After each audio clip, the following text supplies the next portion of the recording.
Well, the market isn't difficult. We're selling our oil. There's a difference between secondary buyers who decide to try and play a bit of speculation in the market. Those are the ones with the cargoes that are not being sold. Nigeria sells its cargo to the primary takers. We get paid.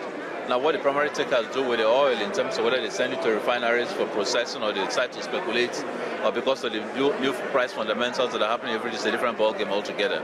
I do not have any report from the national oil company that we're struggling with this. But is Nigeria struggling to sell its oil in competition with the United States because of that shale boom that you've already referred to, sir? No, we don't have that. We recently drew the crude term for 2 years.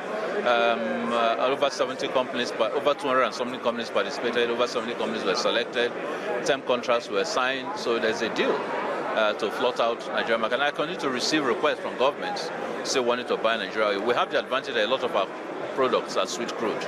They're light, they're good for refineries, they're the best in the market, so not really strong. So why are the Indians moaning about the oil you guys are all selling and being too much, putting an Asian premium on it? I spoke to the Minister for Petroleum for India earlier, and he was on one of your panels, I believe, or certainly on the stage with you earlier on as well. They think that OPEC's, I was going to say ripping them off, but charging them too much, perhaps. Well, I don't think so. Why does anybody complain about $70 oil? 4 years ago, it was 110. And they managed to survive. It had a taste of $30, yes, that's why. You know, and then it came to 30, and everybody was fine. I mean, the reality is that unless you get the right price for oil, and the right price doesn't necessarily mean $100, but unless you get a right price that stays stable for a long time, you cannot plan, you cannot invest.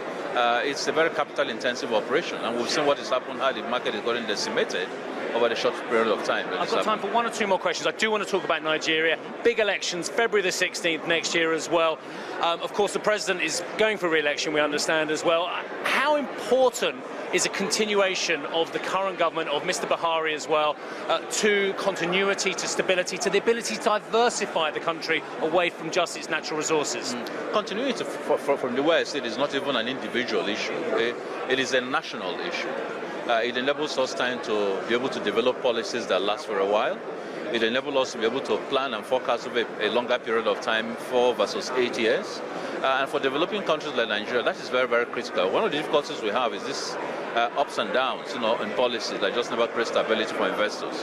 So I think the president continues is essential. I think in very many areas he's done a fantastic amount of work, whether it's in the corruption area, whether it's in the frugality area, whether it is in putting a lot more money into capital investments, and given the constraints he's had in terms of his health, he's managed to continue to be relevant, to be strong on the job.